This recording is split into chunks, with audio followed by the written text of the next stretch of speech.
Hello everyone, welcome back to my channel. In today's video I'm gonna show you how to create pin in Messenger. So first of all, open your Messenger.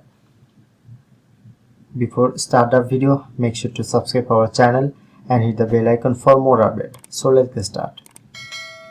Click on to three line at the left corner. Go to the setting option. Scroll down. Privacy and safety. Choose this option. Message storage. And click on turn on security storage. And you can easily set up your PIN. Click on to continue.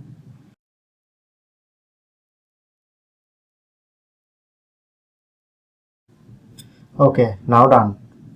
So that's how we can easily create PIN in Messenger. If in this video helpful, please hit the like button and subscribe our tutorial review channel for more video.